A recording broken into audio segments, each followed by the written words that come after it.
Yep. Blessings, guys. Blessings, blessings. So thrilled to be here. Welcome. Welcome to this beautiful light leader training, Quantum Energy Work 101. Thrilled to have all of you here. We had an incredible 75 plus people register for this event.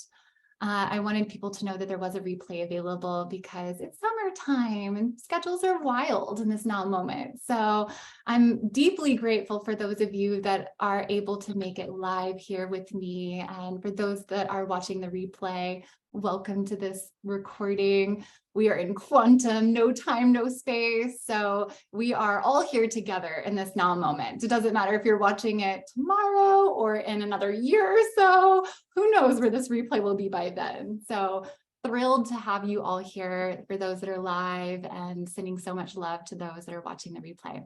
We've got a lot of yumminess to dive into today. I deeply pray that y'all love information and knowledge as much as you love experience, because that is, I'm gonna mute brother Larry. There we go. Larry, it's really good to see you. And then Ilana, it is so good to see you, sweet soul. I mean, Linda, we've got so many beautiful angels, earth angels that I haven't seen since the I Am Activation Challenge. A couple of months ago now. So it's such a pleasure to be here with you guys today. I was spoiled having you all and our energy together for those 3 weeks. And I've missed you dearly. So I'm so excited. So let's go ahead. I would love to first and foremost hear where you guys are calling in from. If you want to say hi, drop your name into the chat, just bringing your energy into the space that we are co-creating together. We truly are co-creating this energetically, each and every one of us. So say hi, let us know where you're calling in from, giving a little bit more time for some of our brothers and sisters who might be a little bit late to join us. Hi, Larry. Good to see you. Heidi and Pat and Jackie, Britt, Michelle. So great to be here with you all. I'm going to go ahead and pull up my notes to keep myself on track, because I love to talk and I can get lost in just the sharing. So say hello, share where you're listening from, bring your energy into the space. DNA, you're direct messaging me, my sweet soul. We've got my sweet sister, Diana DNA, that is here supporting us with this training. She's going to be the woman behind the scenes, letting all of you in, keeping you all muted, and energetically holding this space as well. So we are already in ceremony. We're already in ritual. We have already created a beautiful quantum space for us to swim with them. And so why are we here? Why are we here?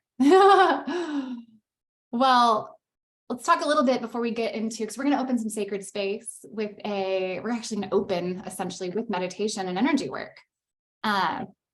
Because that is such a foundation of everything that I do and I offer, and everything is energy. So how can we not constantly be in energy, in a conscious state, or at least we would like to be in a conscious state of working with the energy and translating and projecting the energy that we want to out into the world to inform the quantum fabric of reality. So we've Heidi from Houston, DNA from Houston. Thank you, Ileana. We got a hair color change from earlier this year. Jackie from Sacramento. Hi, Jackie. So good to see you. Thank you. Tej, we've got Tej. We are global, you guys. Tej is dialing in from Nigeria. It is 1 a.m. her time over there. And she showed up here with us all. That's how important it was for her to make space for this experience. Thank you so much, Shelly. I'm really enjoying the hair too. I've been working with this particular color ray of light, and I was trying to emulate it in my hair.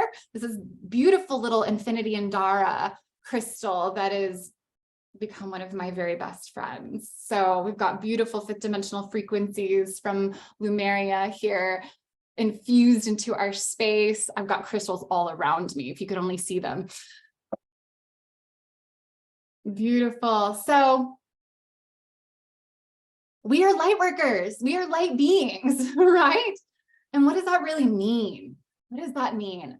So in a polarized sense, we could see it as the light versus the dark, right? We're here to bring the light, the love, the information to the world. But in a more spiritual sense, I would say we are way showers of a new earth. We are way showers of a new way of living and being, rooted in love, rooted in unity. And so if you claim that I am a way shower, I am here to serve, to support the expansion of our evolutionary journey, drop a heart in the chat, claim that a light worker, a way shower, you are a new earth leader, light leader.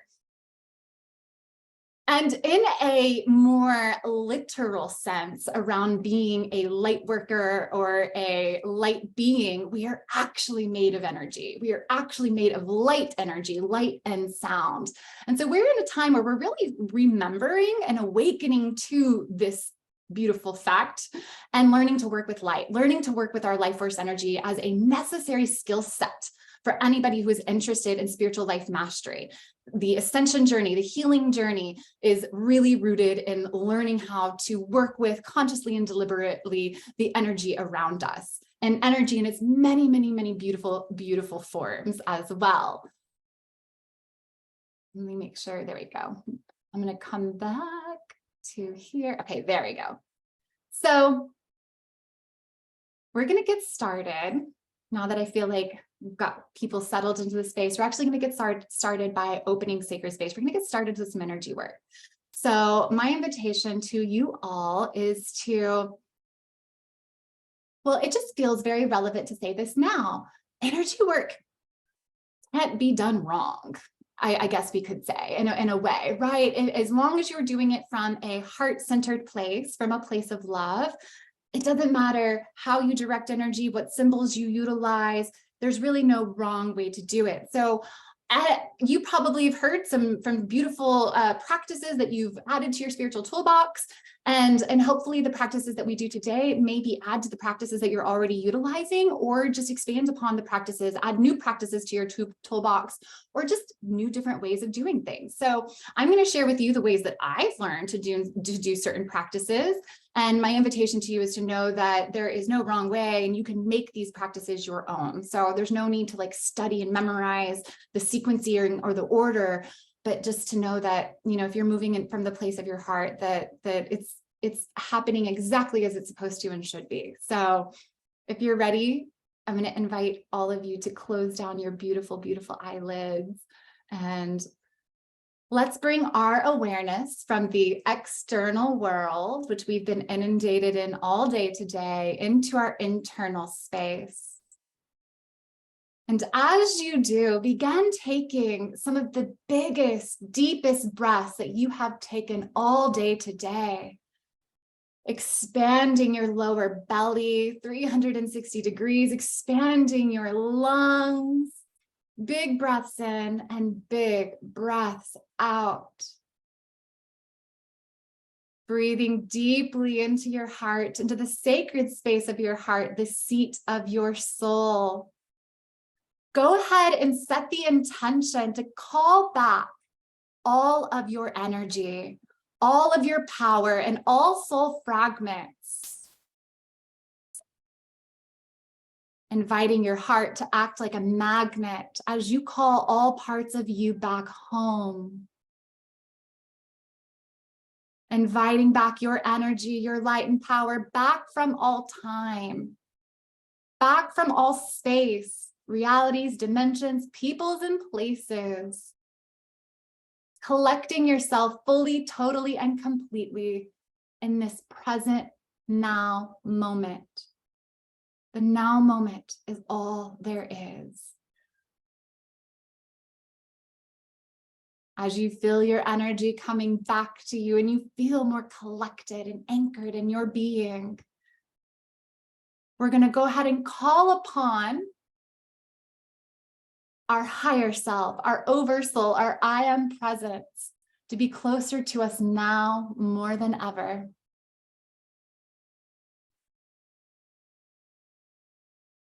Continuing to breathe into your heart, inviting your heart to open, to bloom, to blossom, and to expand. I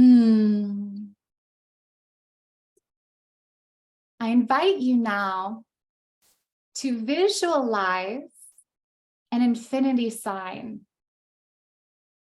The zero still point of the infinity sign is going to be at your heart, and each of the loops is going to go to either side of your shoulder. And just begin drawing this beautiful infinity sign back and forth, back and forth. And as you draw, as you trace, as you intend, feel, sense, see, or imagine this infinity sign going back and forth, it begins to bring all of your masculine and feminine energy, all polarity, into a beautiful harmonic balance within you.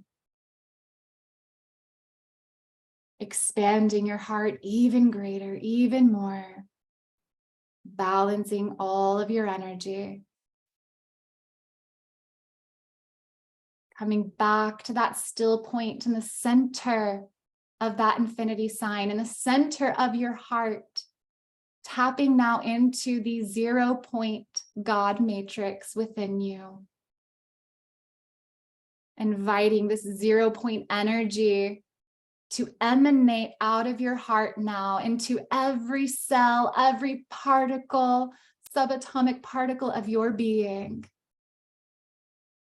And this 0 point energy begins to cleanse, clear, and purify your entire energy body. Cleansing your spiritual body, cleansing your mental body, cleansing your emotional body, and cleansing your physical body.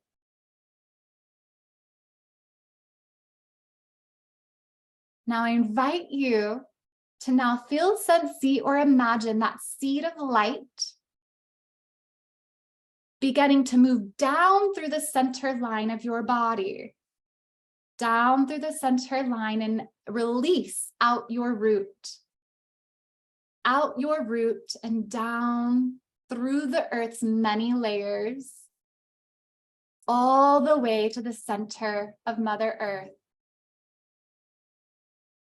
I invite you now to anchor yourself and ground yourself into the crystalline core with your intention. Intending to ground into the beautiful new earth grid of Gaia,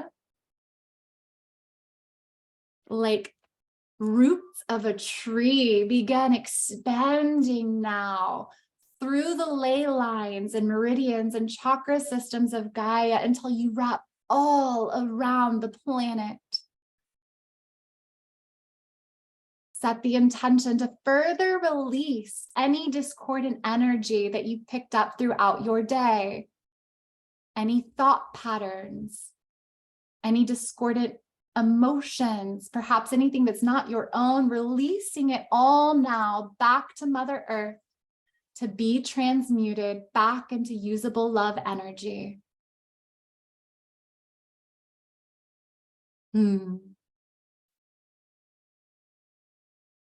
Now coming back to the beautiful crystalline core, allowing yourself to feel grounded, to feel present, to feel safe, protected in the space that you sit in now.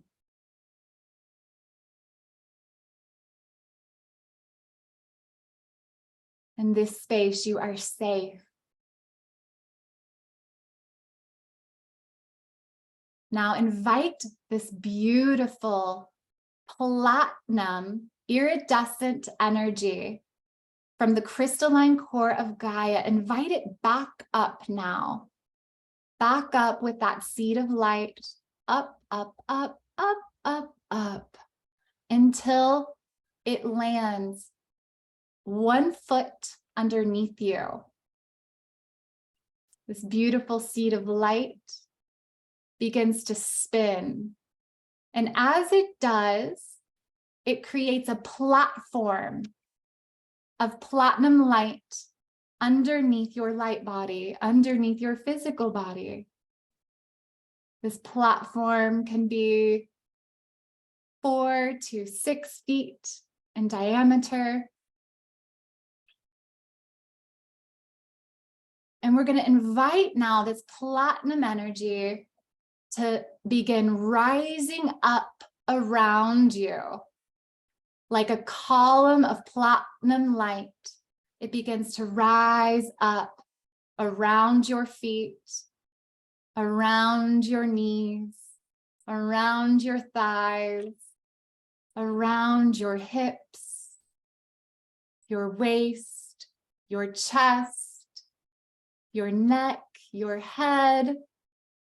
And it continues to build this beautiful platinum column of light until it builds up to about 4 feet above your crown. Go ahead and feel this platinum light as it begins to enter into your 4-body system, activating your cells, your DNA, your quantum subatomic particles, drinking in this light.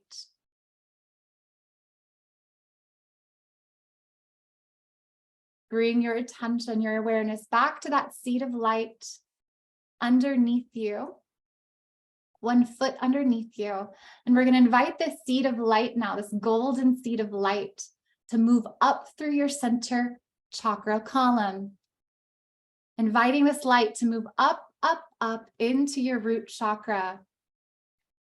Inviting this light now to cleanse, clear, purify, align, and open your root chakra to the perfect diameter. Allowing yourself to feel rooted, grounded, safe, protected, and anchored. Now inviting this light to move up now into your sacral chakra. Cleansing, clearing, purifying, and aligning your sacral. Allowing you to tap into your creative life force energy. Tapping into your emotional body. Allowing your sacral chakra to open to the perfect diameter. Inviting this light to move up now into your solar plexus. Inviting this light to open, cleanse, clear, and align your solar plexus chakra as you tap into your personal power, your personal confidence,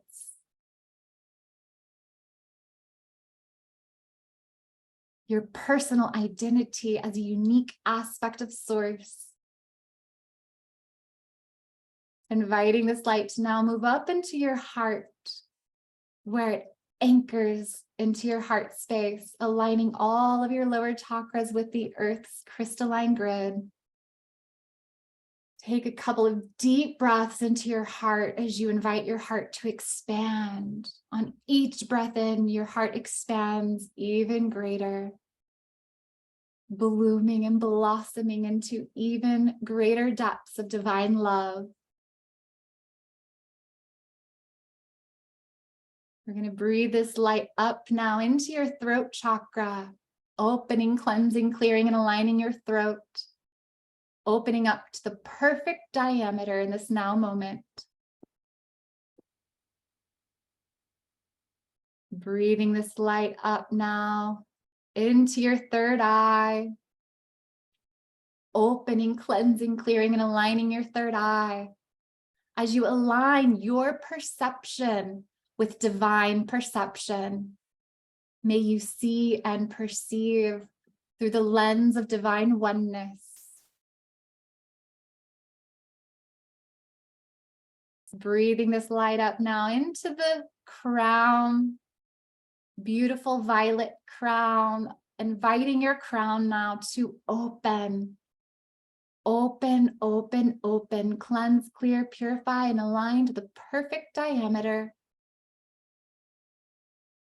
Connecting you to divine oneness in this now moment.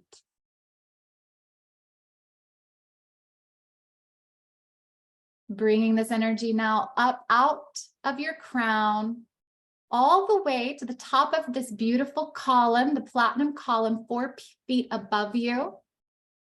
And now inviting the seed of light to spin and to close the roof of your column, the roof of your spiritual house.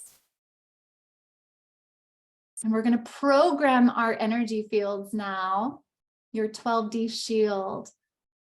Only that of which your soul calls in is welcome.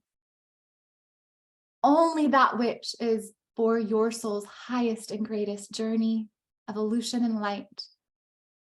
All else can have an experience of love, be transmuted in love.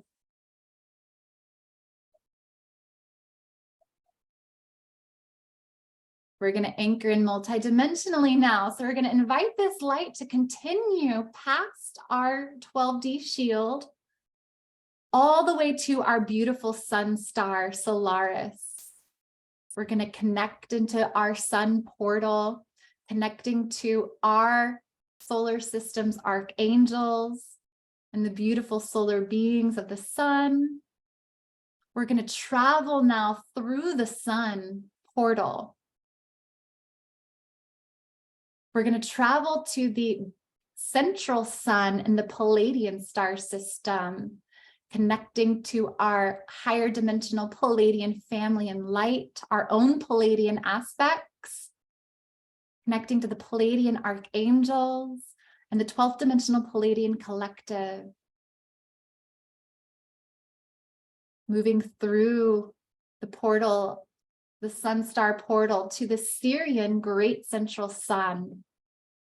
Here we're going to connect to our Syrian brothers and sisters, galactic starseed families, this 12th dimensional Syrian collective, connecting to the Syrian Angelic kingdom, connecting to our own Syrian aspects and lifetimes of mastery, and connecting to the dolphins and whales and the Syrian white lions. Moving through the great central sun now, and your higher self knows the way. Invite your energy to go all the way to Andromeda. Here in Andromeda is a beautiful crystal star. Anchor yourself into this crystal star, the Crystalla star. Here, your 12th dimensional perfected Christos light body is being emanated from. Connect to your 12D Christos I am presence now. Heart to heart. This is who you are. Your I am presence with so much love and appreciation that you're here opens up the 13th gateway. And now you are traveling through the pre-matter fields of sound and light, tapping into your unique soul frequencies and blueprint, traveling to the aurora beings of light, the 7 higher heavens, connecting with the Elohim, Seraphim, and Oraphim, the angelic kingdom, the angelic dragons. We're going to move now all the way to source, to unity, to the 0-point source field, the God matrix, the source of all love and life. Anchoring into our limitless selves now.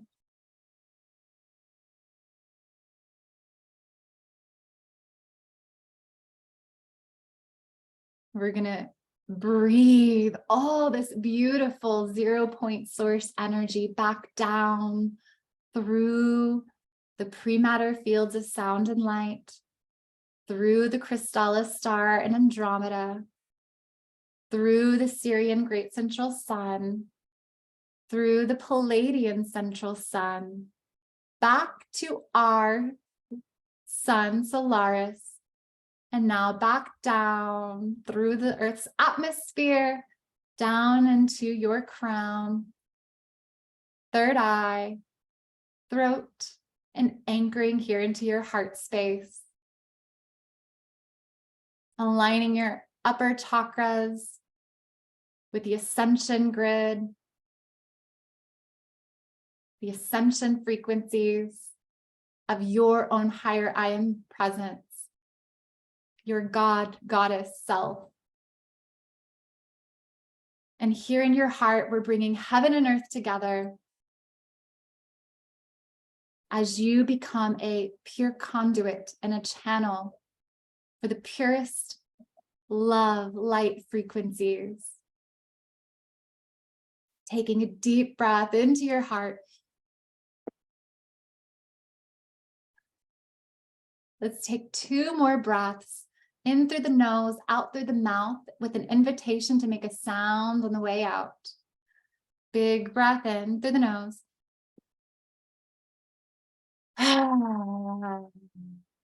One more big breath in.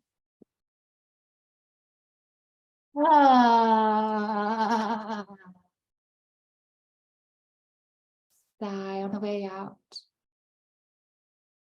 From this place now in your heart, we're going to invite in your divine team, enlightened spirit, your guardian angel, your ancestors of the highest light and resonance, your divine spirit team, ascended masters, starseed collective, ascension teams, all the incredible beings that you work with at soul level to be here now with you within this sacred quantum healing space. And now I invite you within the place and space of your heart to set a clear and empowered personal intention for what you would like to receive and experience during our time here together today.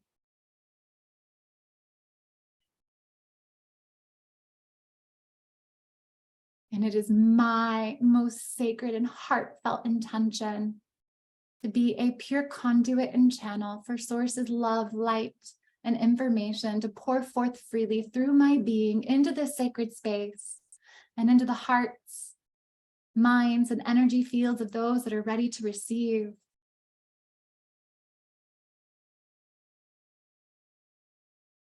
As a soul of selfless service, here serving and supporting our collective embodied ascension and returned path back to Source as one.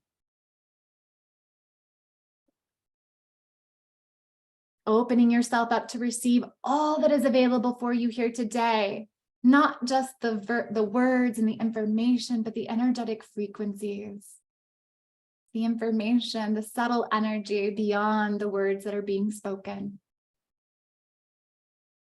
in accordance with your highest divine light. Thank you, thank you, thank you. And so it is. Blessed be. Aho, Ashe, and Satnam. And whenever you're ready, you can open back up your eyes and bring yourself back into our space.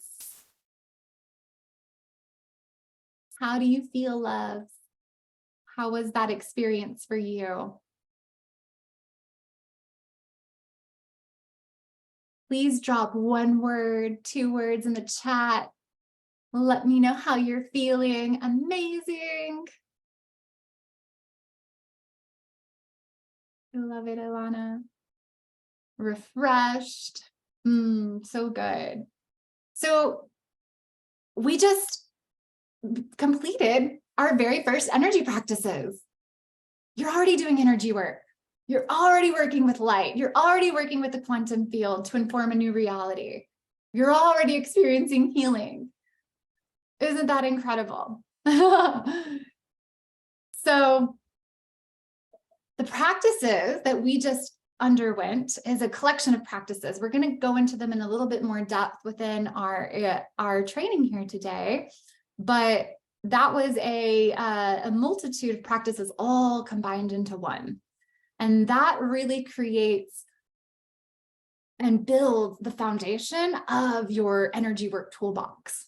That essentially was the foundation of your energy work Lightworker toolbox, that right there, right? Creating sacred space, grounding, clearing, creating a shield, connecting to our higher I am presence, creating a column of light through our being, connecting to our higher galactic aspects, calling in our divine team to bear witness. That is energy work, my loves. That is working with light. Ilana says, I always love going to the galaxy with you. Andromeda is hard to get to without your guidance. Oh, is it really? All? I go there every day. So I love that I get to serve and support you and flying there, traveling there.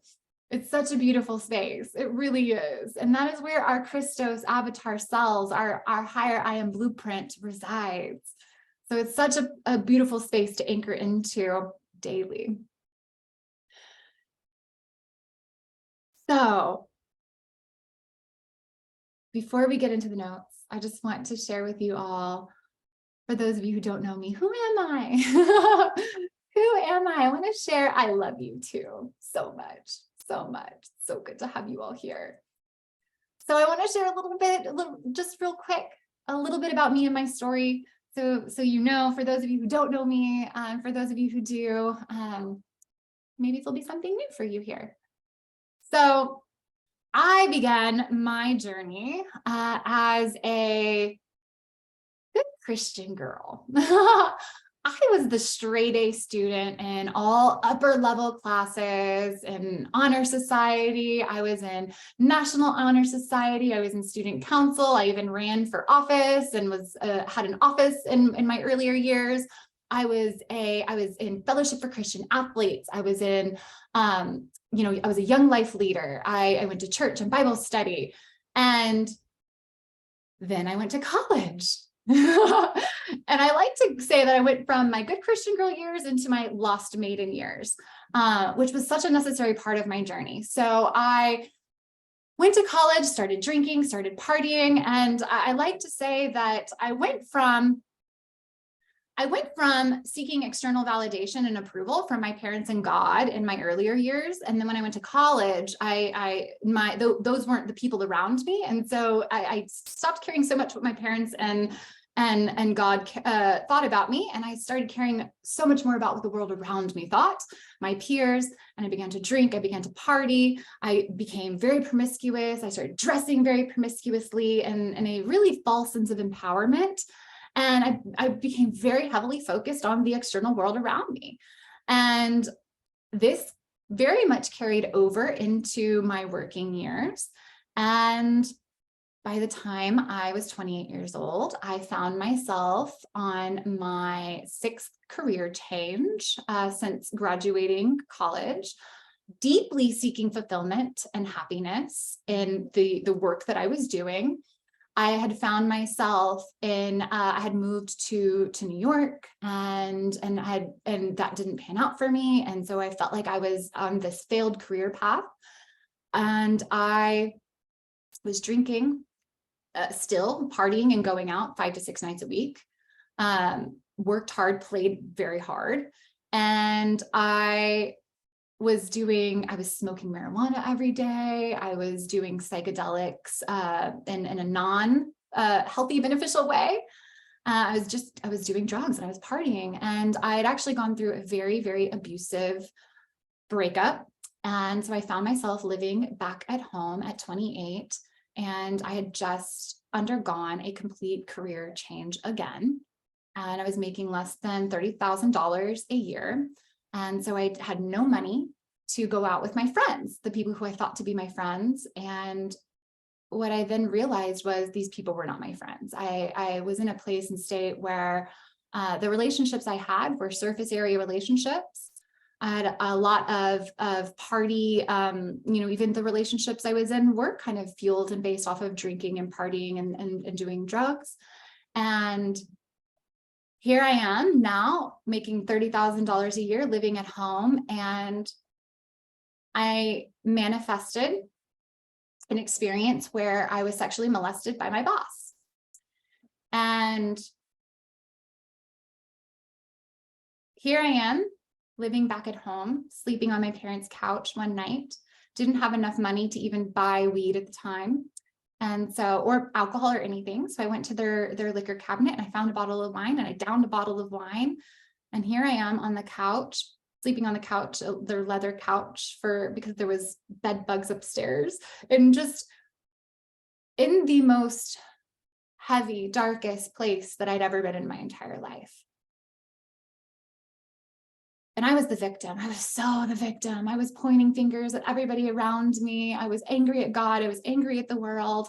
And I had been angry at God and the world. And I just broke down. I broke down and I was crying, bawling my eyes out, just saying, God, why? Why? I started this life with so much promise and knowing like I'm here for great, amazing things. And here I am looking at my life saying, what happened? Where did I turn left when I was supposed to turn right? How did I create this? This is not what I wanted. This is not what I envisioned.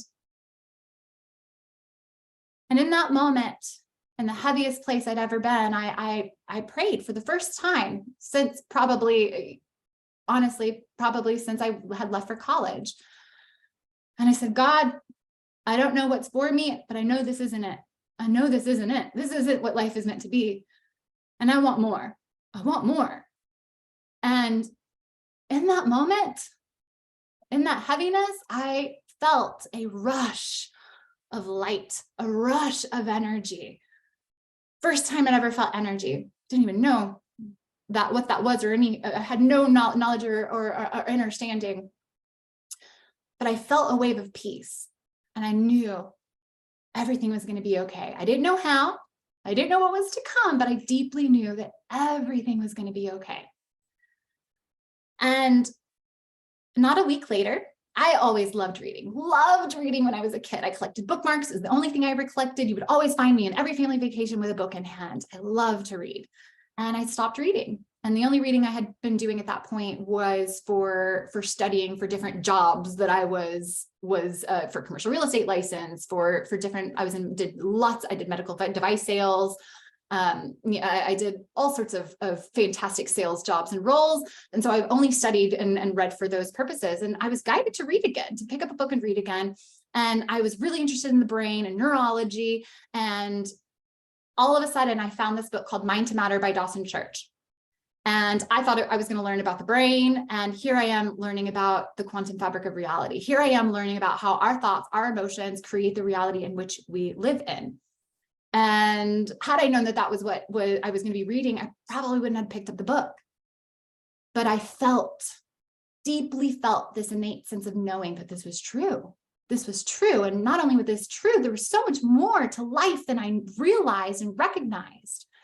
And I remember vividly driving home, going over the overpass here in Houston and looking out at the clouds and the sky. And all of a sudden in that moment, I could see the quantum fabric. I could see the interconnectedness of all things. I could see rainbow light just emanating out of everything. And in that brief moment, I was just like, oh, this is it. It's like, this is what I've been missing. And I just had streams of tears just pouring down my face. And I knew that I was forever changed in that moment.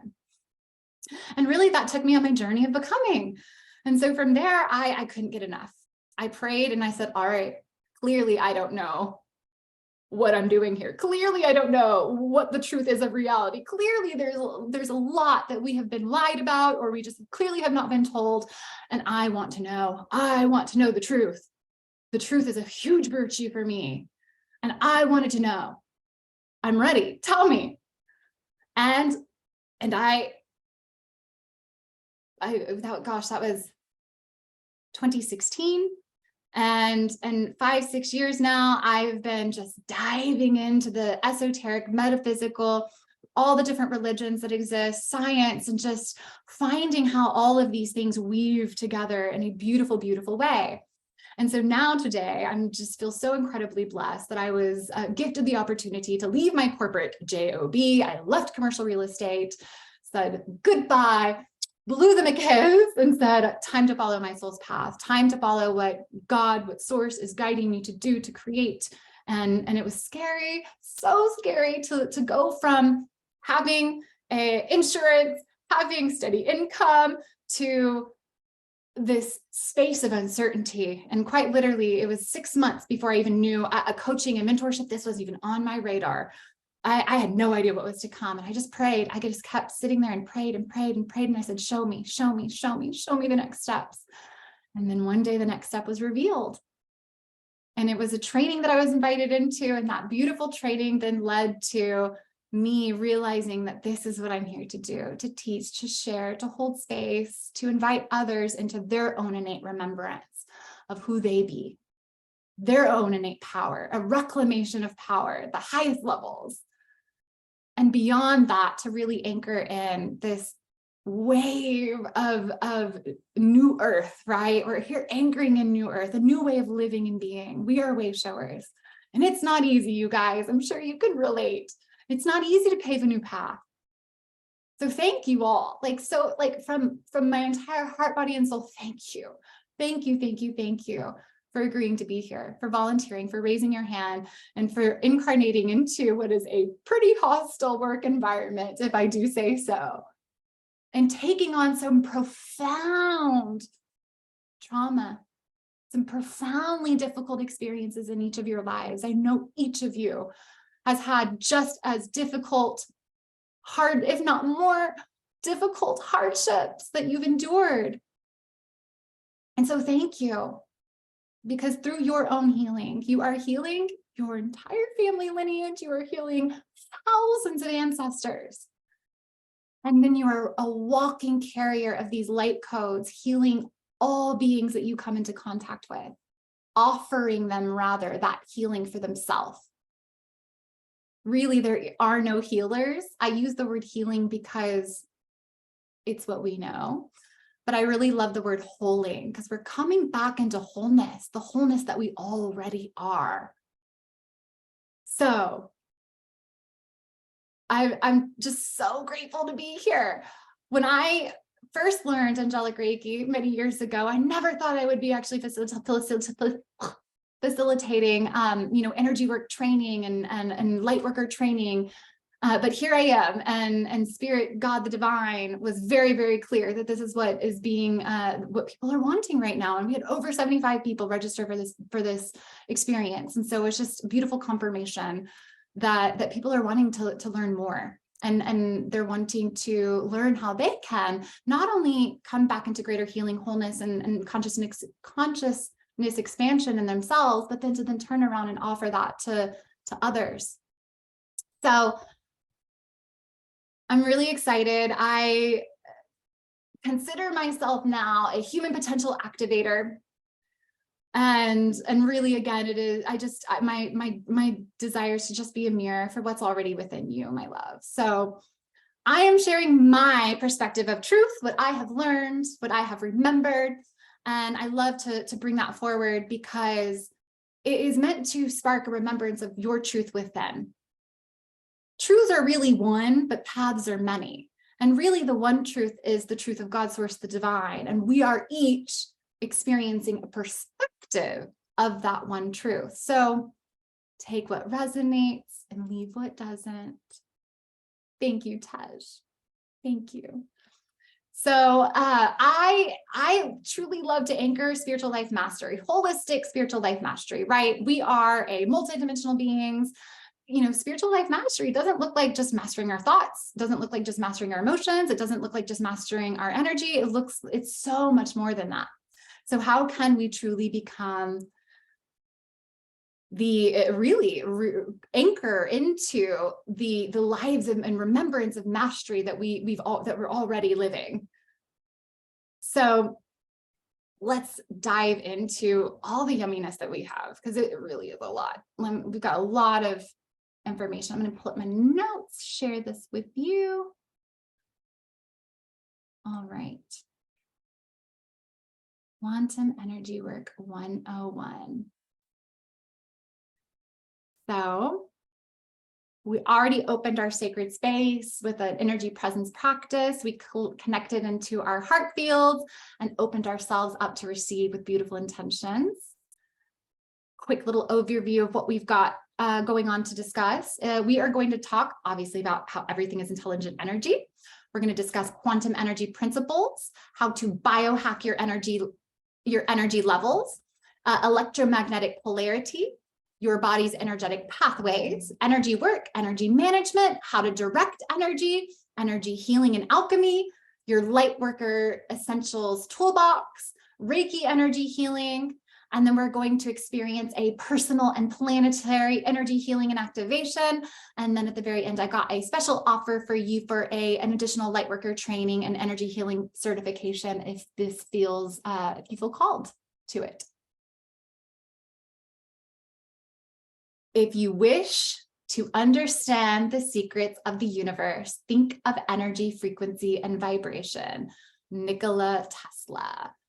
I'm sure you probably haven't heard, or you have heard this before, but it's just so deeply relevant for what we're about to dive into. So let's dive into the secrets of the universe, my loves, because I really believe that this is the secrets of the universe. Let me move some things around so I can see you guys. Okay. Make some adjustments. Excuse me really quick. Okay. There we go. Everything is intelligent energy. Everything is intelligent energy. The building blocks of all reality is conscious source energy. It has been said that the one infinite creator, source, began asking itself, who am I and what can I become? And it began creating of itself to know itself. And from that, all shades of experience, all colors, sound, geometry, vibrations, angels, planets, all beings and entities and experiences were created and birthed, but all is one, birthed of source, the 0-point field. Electromagnetic light and sound, everything is intelligent energy, full of information that is organizing, informing, and communicating with the quantum holographic universe.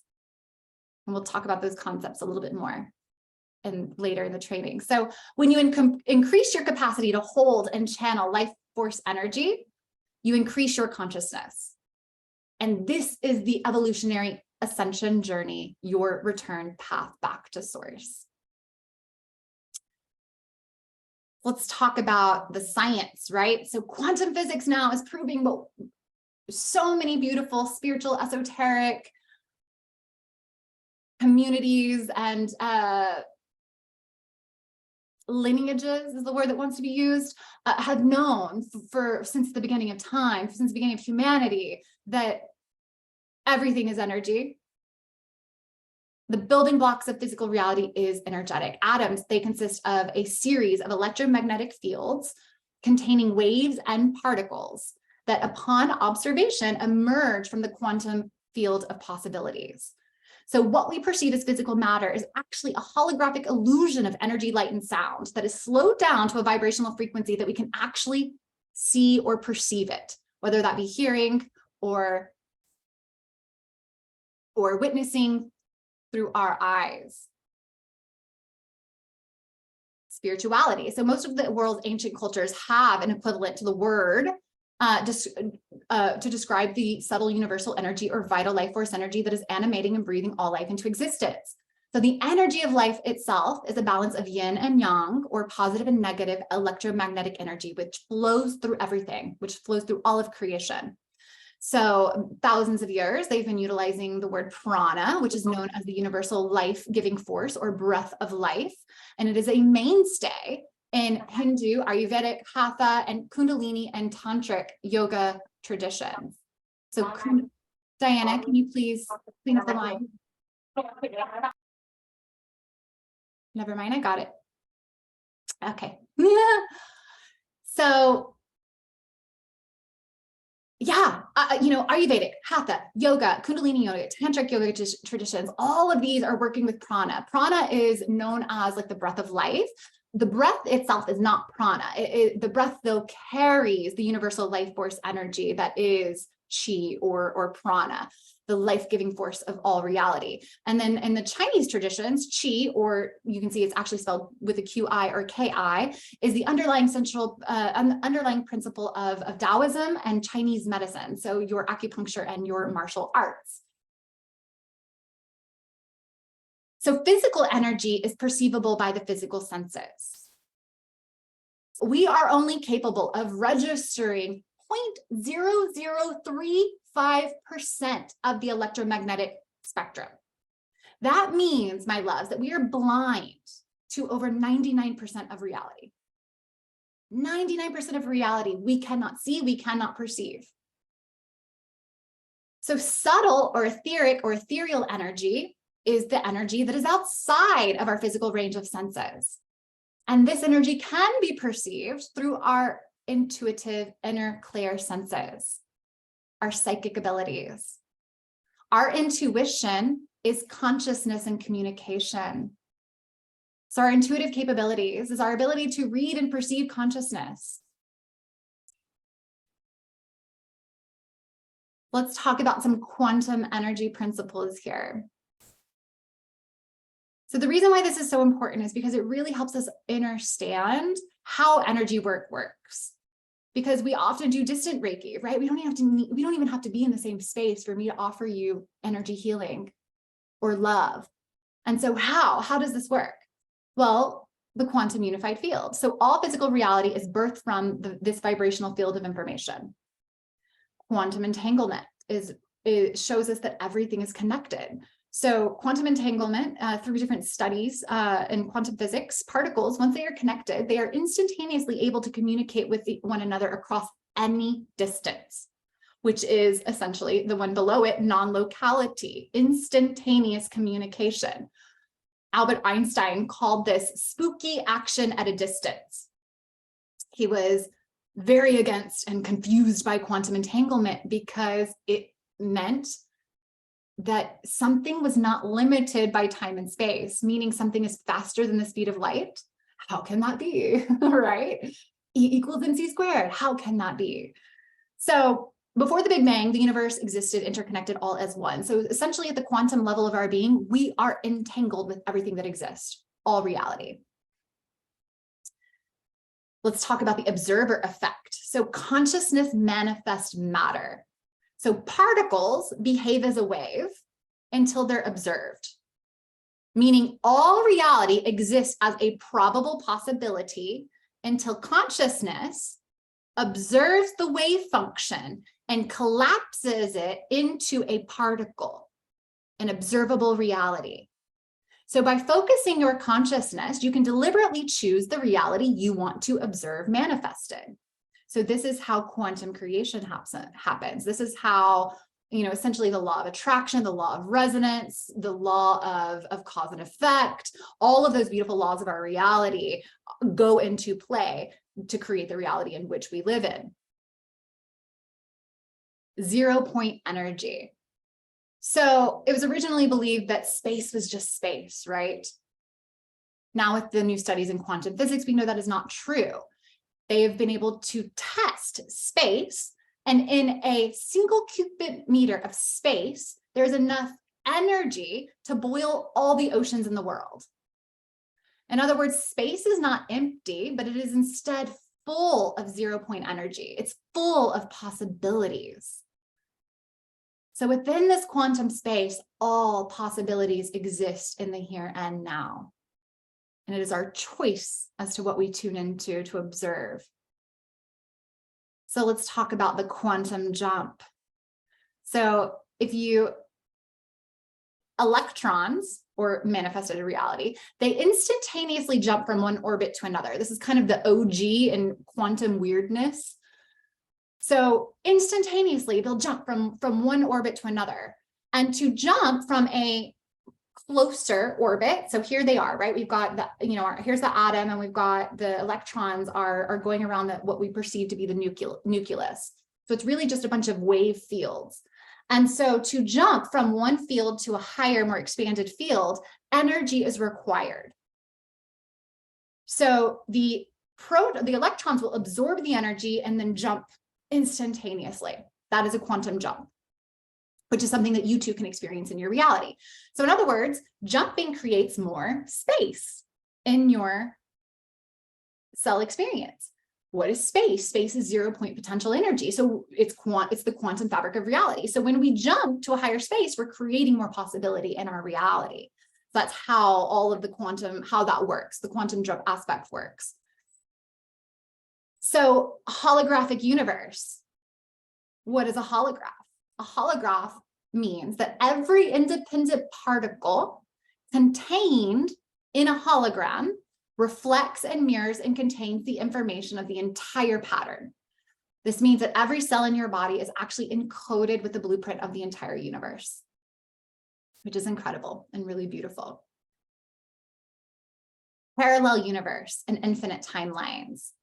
So within this, every quantum measurement causes the universe to split into multiple parallel realities, meaning each universe, each timeline corresponds to a different possible outcome. So the reality that you desire to be living in right now actually does exist. There is a timeline, there is a world or a parallel universe, if you will.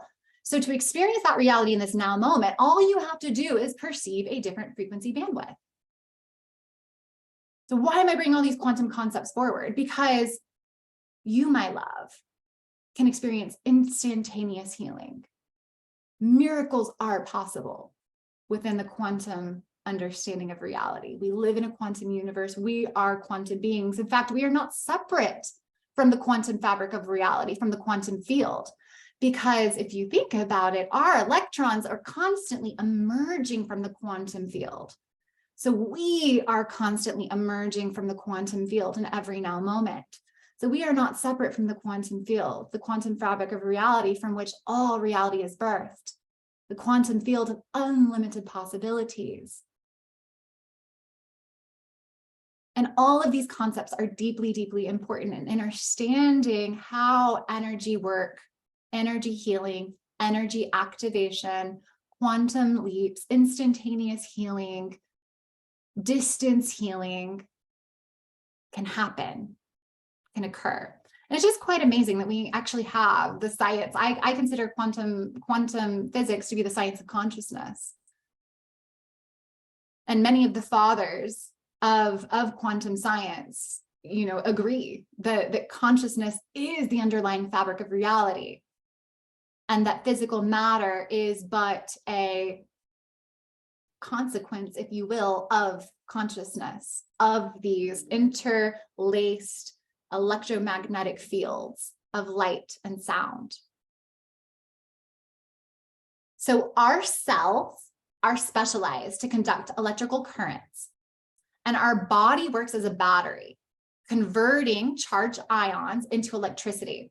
So energy is required for every system of our body to work optimally.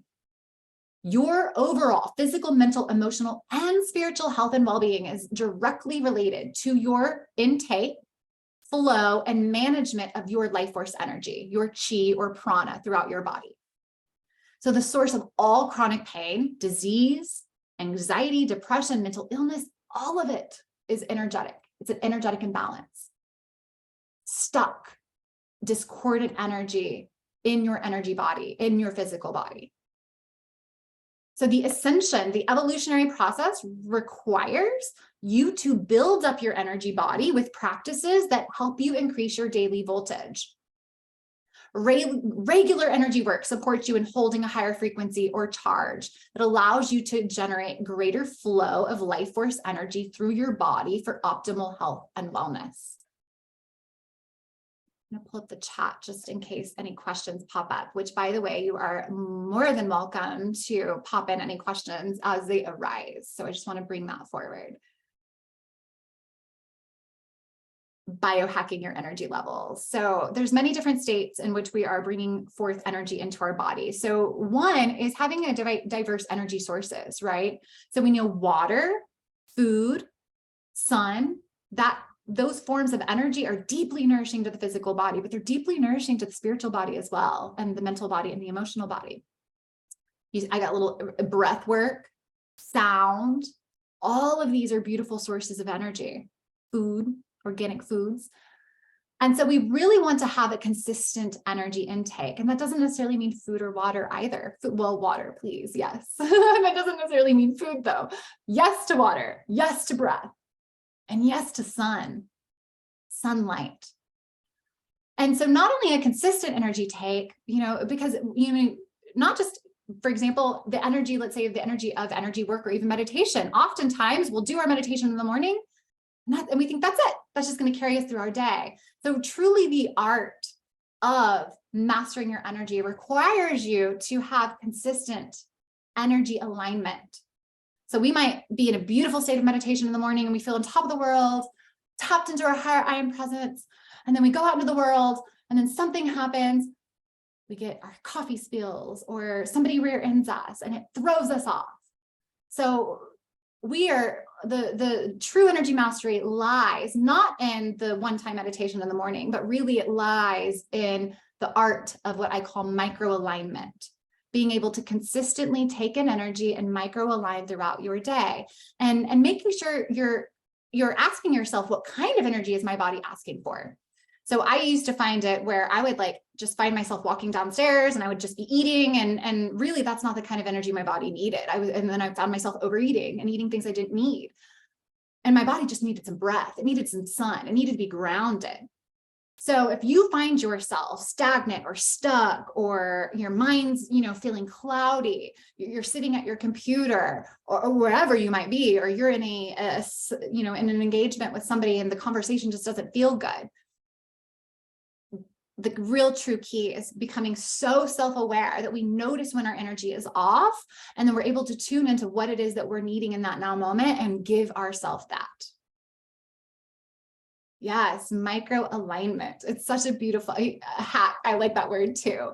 It's a beautiful hack, realigning throughout our day.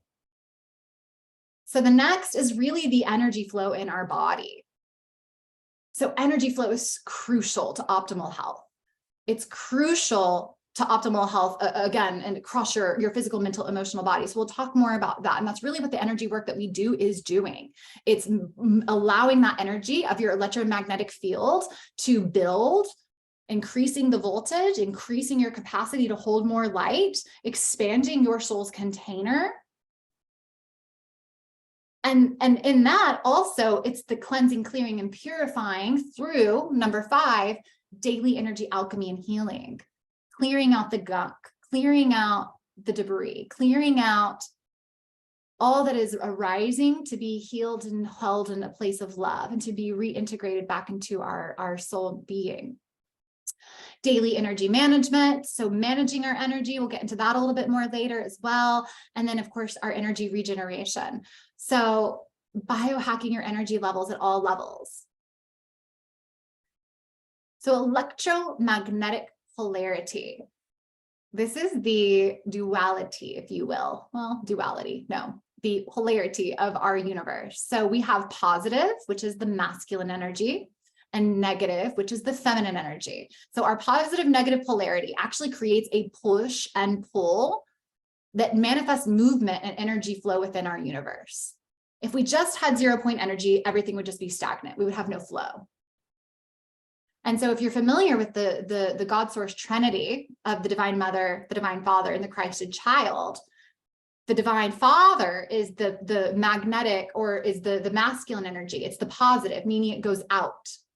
All of our thoughts, for example, are positive polarity energy. They go out. And our emotions, or are the feminine polarity. They create a pull. They're magnetic. So this is the push-pull of energy in our universe. And this is why polarity is such a key and crucial part of the reality that we are existing within. Polarity and duality are not the same thing. I just want to bring that forward. So this push-pull is represented in the Taoist yin and yang principles, which is again based on the dynamic balance of energy or chi energy through movement. So we are electromagnetic beings living in an electromagnetic universe of interlaced layers of male, electric, and female magnetic morphogenic fields. And these interlaced layers of energy extend around our physical body, and they create our light body or our aura. So our bioenergy fields or our light body is always in constant energy exchange, communicating and interacting with the bioenergy fields of everything in our environment. And that's psychic communication, right? Being able to communicate, to be in through energy. So the quantum field responds to the energy generated through our thoughts, which are, again, electric. Our emotions are magnetic. Our neurons, our cells, and our DNA are actually antenna, and our pineal gland and our chakra centers. They're antenna tuning into this field. And so everything that you think, believe, do, say, feel is being communicated to the quantum field and is instructing it. And so how you interact with this quantum field determines the reality that you create. So again, the electromagnetic aspect of our being, our right side is the male, it's the electric. Our left side is the female, it's the magnetic, it's the receiving, the passive energy, whereas the masculine is the actionable, action doing force. The electron is actually a male, positively charged as well, and the protons are the negatively charged.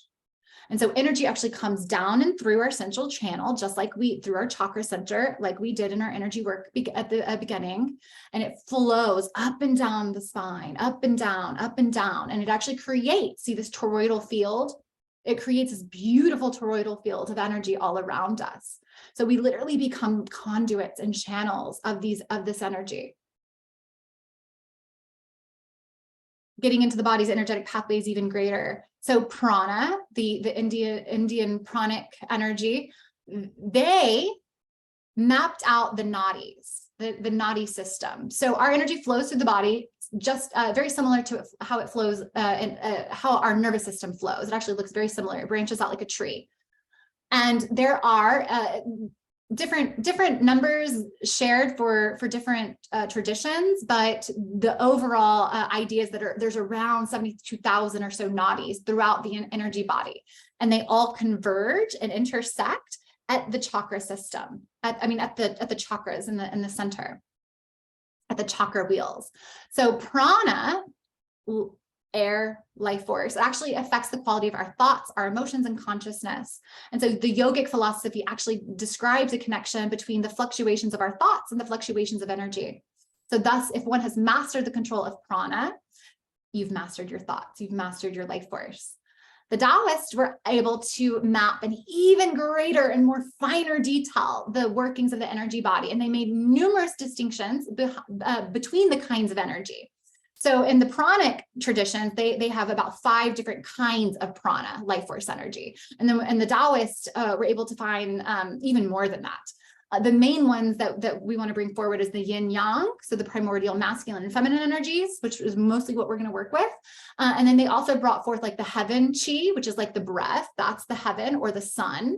And then the earth chi, which is the food and water. So all of these are forms of energy for us to increase our energy body. So chi flows through the energy pathways known as meridians. And there are 12 main meridians, 6 yin and 6 yang. So here is a great image to represent, you may have seen something like this before. So this is the nadis. We have in the center, this is what we were working with earlier, the Sushumna. So the Sushumna is the center front of the spine where the Kundalini energy is awakened down here at the root and flows upwards through the channels all the way up to the pineal gland, where it nourishes the pineal gland and activates the pineal gland, our ability to see and perceive. And it is connected to our central nervous system. The Ida is the feminine channel, or what they call the moon channel.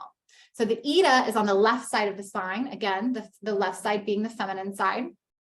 And the Pingala is on the right side of the spine. It's the masculine channel. So many of the pranic, breathing techniques, yoga techniques involve, or even the Tantra yogic or Kundalini yoga practices involve building your life force energy down here at the bottom, at the root chakra, at the base of the spine, awakening the serpent. And then inviting the Ida and Pingala, the masculine and feminine energies, to actually create a double helix and to crisscross at each of the chakras until they come up at the top and again nourish at the third eye crown level. And so there's a major chakra that exists at each of the 7 points where these nadis intersect. So the main 7 chakras connect the nadis to the 5 layers of the subtle energy body to actually distribute these vibrations through our being. So we have the chakras so the nadis feed into the chakras, and then the chakras emanate this light into our auric field. So then our aura field is like a bunch of interconnected layers of nested energy fields. So we have our root, which is our physical body, and then we have our sacral, which is our emotional body. Then we have our solar plexus. So then we get, have these interlaced layers. And this auric light body is what we are communicating with, how we are communicating to the world around us. So our chakras are actually a bridge to interface with the quantum intelligence field. So utilizing the power of focused intention, visualization, breath, movement, sounds, even hand mudras, you can invite each chakra to open, starting at the base root and again, working your way up, bringing that life force energy up, up, up. Now coming into the meridian system. So the meridian system, again, being your chi life force system. So there are 12 meridians on each side of the body. You've got your arm meridians and your leg meridians. So they split it into 3 yin, 3 yang. And then again, in the leg, 3 yin, 3 yang. And you have 1 on each side. So 12 on the right side, 12 on the left side. So I didn't mention this prior because it was in little tiny things, but a great practice to balance your left and right brain hemisphere too, which is what I wanted to share just then, but to balance your left and right brain hemisphere of your brain and to balance your feminine and masculine energy and channels is alternative nostril breathing. If you guys have ever done that, where you plug one nostril and then plug the other, that is the most potent and easiest practice that I have experienced to balance your masculine and feminine energies, is to actually do alternative nostril breathing. And then to open your meridian pathways, I don't know if any of you have experienced tapping. It's also known as emotional freedom technique, or it can just be called tapping as well. And so tapping, actually taking your fingers, so much energy. We've got beautiful hand chakras. I mean, we actually have thousands of chakras through our body, other than the 7 main ones, but your hands are energy receivers and energy transmitters, powerful. That's why Reiki is done with hands.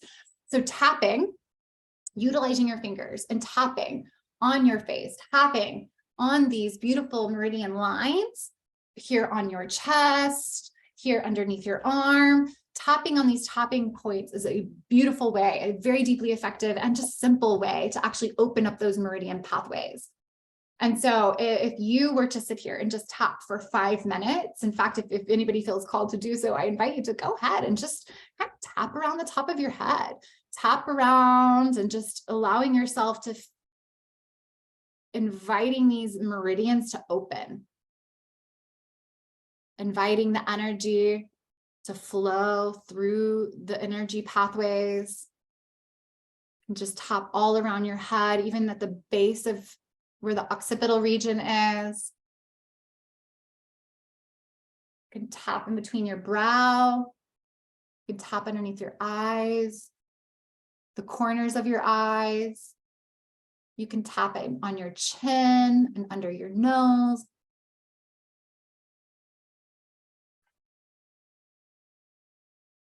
And if you're tapping along with me, I'm going to invite you to go ahead and stop and just feel the shift in your energy.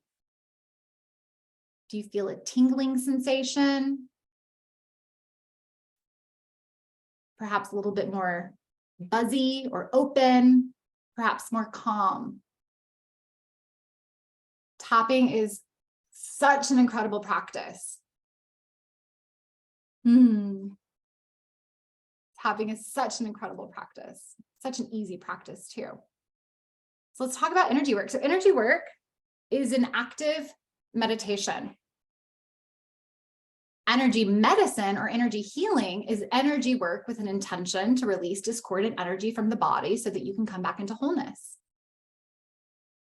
So to expand in consciousness, we have to increase our ability to hold more life force energy, more light. And we can do this, really, there's kind of, I like to say, two paths, right? One would be to go into the depths of our subconscious shadow, right? Shadow work. To go down there and say, what's there? What have I yet to address? What have I yet to love back into wholeness? Finding that dense, stuck energy and then alchemizing it into light by choosing a new reality, healing and alchemizing that energy. So this supports us in clearing those once clogged energetic pathways. So that's acupuncture, for example. It's working with the meridians. And so when they use acupuncture, they put a needle, which is metal conducting electricity. They put the needle at these different meridian acupuncture points, and it actually increases the chi, the life force flow to that area of the body. So there are studies that have been done that have shown that if you have liver disease, when they take a picture of your liver, the photon, so we have photons in our body, we have photons in our cells, we have photons in our DNA. When they took a picture of the liver, it has a lot less light in it than the rest of the body. So we can actually tell which organs or areas of the body is diseased or discordant simply by looking at where we have less light, less energy flow in the body. So we now know, and we're now understanding that even physical pain, physical ailments are a result of stuck and discordant energy, thought patterns, emotional patterns within the body. So what we're doing with energy healing is we are working to cleanse and clear and purify our energy body, clearing out the discordant energy, emotions, and thought patterns from our being. And there's so many different bodies of work too. If you're curious, this could have been an entire course if we had the time for it. But if you're curious, there is lots of beautiful bodies of work where you can dive into what emotions are stored in what organs. For example, liver is anger, rage. Our lungs are sadness. So there are certain emotions that actually get stuck in and are processed and stuck in certain organs, in certain meridians, and certain meridian pathways, and in certain nadis. So we can again go the shadow work path, or two, which is kind of I do both in conjunction, but really what I found to be my preferred method, instead of going on like a hunt, like what's in there, what am I going to find? What I found to be even more effective is number two, which is to work directly with energy and light, to actually generate and direct life force energy through your inner pathways, consciously and deliberately, inviting your chakras to open, inviting that energy into your meridians, into your nadis, into the chakras, and using, whether that be sound, toning, mudras, whatever that is that you use to generate energy. It can be just directing the energy from source. It can be, again, using sound, tones. You can focus on color. You can focus on certain geometries to open up our chakras or to bring light into our body. And by bringing this energy into our body, it actually pushes out anything that is not in resonance, anything that is not aligned with source energy. And so there's so many different practices that we can do to support us in bringing forth the light into our body, and like a river. So you can kind of think of our meridian pathways and our chakras and all of these different lines as rivers. And so it's like a river, like the riverbanks of a river. The more time and the more energy that you bring into those places and spaces. Thank you, Justin. Justin dropped into the chat if you want to see where the different emotions are stored within the body, specifically from the emotion code body of work, which I know he is such a master at these days.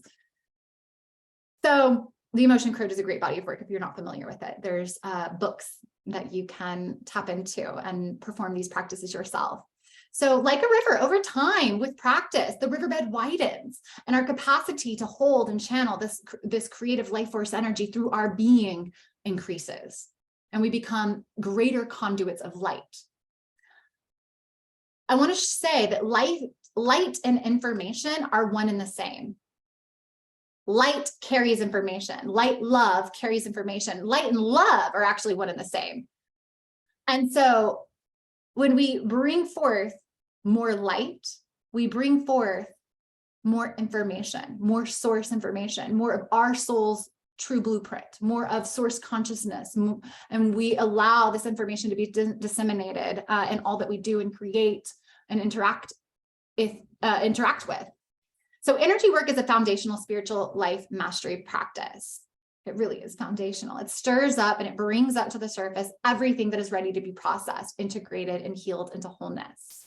So when we bring forth that light, it is going to stir up stuff. It doesn't mean you don't have to process things, but what it means is that if you want to have the skills and tools available to process what does come up. But again, by bringing forth this higher vibrational light, it's just going to naturally, I like to say it's like, sifting sand, right? Like when you shake it, like what, the bigger pieces are going to come, up to the surface. So like sifting sand, and you're left with what you're left with is what needs to be given attention, to be addressed. And so then you can process what comes up. So there's really these kind of two paths of energy work, or really rather energy work in the way of, increasing our capacity to hold more light, to clear, cleanse, purify all that we're not. Because that's really and truly what what the spiritual path is, right? It's coming back to the truth of who we are. It's the elimination of everything that's not us. The thoughts that we did not choose, the beliefs that we did not choose, the negative discordant emotions from traumatic experiences that we didn't understand. It's the cleansing, clearing, the purification of our lower ego body, which is our lower 3 chakras, so it can rise up and come into harmony and alignment with our upper chakras, which is our soul container. So as we purify our ego, as we purify and cleanse and clear our energy body, we become more like God, more like source, more like our own higher I am presence, the unique God spark that we each are as an individuation of source's light. That's the beauty of this journey, right? It's such a bunch of paradoxes. It's like we are one and we are individuated, meant to have an individual experience as source. So yes, we are one, and we want to, source is choosing to experience life through us, as a unique perception of reality. Energy management. So the collective energy field is messy, you guys. It is messy. There is psychic clutter, discordant thoughts, negative emotions, harmful frequencies all around us. And this is consistently draining your energy if you aren't consciously and deliberately doing what I call our energy hygiene. So how is your energy being siphoned or drained or leaked? So leakages are going to be energy cords or cords of attachment, or energetic holes perhaps in your energy field. This is where you're giving away your energy and your life force is being drained from you. I mean, this could be relationships that do not serve you, past partners that you're still interconnected and intertwined with. This could be, this could be, entities, beings around you that are just draining and pulling from you. Psychic energy clutter. So people who are more sensitive can be highly prone to picking up energetic debris from the environment around you. And the cumulative effect of this can leave you feeling drained. It can leave you feeling irritable. In fact, if you are an empath and you are highly psychic, if you go out into public without some sort of an energetic boundary, you know, I feel blessed to have served these beautiful beings, but there was a beautiful soul that I came in contact with, and he told me, he's like, I can't be in public for very long. He said that he didn't want to go inside the building we were at. We were sitting outside talking. He goes, I don't even want to go inside because I can hear other people's thoughts. And I was like, my darling, are you doing any sort of energy boundary practice? And he had no idea what I was talking about. So we sat there and I showed him, you know, an energy boundary practice. And the sweet soul later told me I changed his life because he felt so uncomfortable in public. He felt ungrounded. He felt like he was flying all over the place because he was so energetically in tune with the world around him that he couldn't decipher what was his and what was someone else's. So this is the reason that it is so important to have daily energy hygiene. Every day before we go out in public, we do some sort of a hygiene practice. Perhaps you brush your teeth, wash your face, maybe you shower. That might not have been every day, but you know, you've got some sort of a hygiene practice that you do before you go out the door. How often, though, do we realize that we are energy beings first and foremost before we're physical beings? And that's where the hygiene needs to take place. That's where the hygiene is important. And so when I talk about putting up an energy boundary or our 12D shield, I'm not talking about shielding ourselves from the world like we have to protect ourselves. Like, I'm not trying to promote being fearful here. There's nothing to be afraid of. There really isn't. All is source. All is divine. All is of God. Even what we perceive as the dark is divine. It's divinely purposeful. I'm sure you all can relate that the most heavy dense experiences of your life offered you the greatest soul expansion, the greatest gold, brought you into your soul's greatest empowerment. In fact, I firmly believe and know in every cell of my body that we chose these most difficult experiences because we have huge soul missions to fulfill. So I like to say with great soul missions comes great adversity. And so my loves, you all have great soul missions, profound soul missions, and you're living it now. You're living it now just by being here. You're living it right now in this now moment. There's nothing else that you have to do. You're doing it. And so you guys are going to be targets, right? You're going to be targets. People are going to feel how magnetic you feel, and they're going to come into your field and just dump on you. And if you're not doing regular energy hygiene, then you're going to be processing stuff that's not yours. And you're not serving them by processing their stuff. You're not. And it's not serving you either. So beyond the leakages, beyond the psychic energy clutter, you know, there's also psychic energy attacks. There can be, and there are energetic intrusions. You know, there is interference, negative energy that can be sent, and it can be unintentionally too. Someone might be thinking negatively about you and cursing you out because sometimes we play the villain in people's lives, right? We know that, even though there really is no villain. But sometimes in their lives, they perceive us to be the villain, and they might be really angry at us. I had a sweet dear friend who was psychically attacked at one of the events I held, and I know without a doubt that the woman who attacked her had no idea that she did it, but I know exactly where it came from.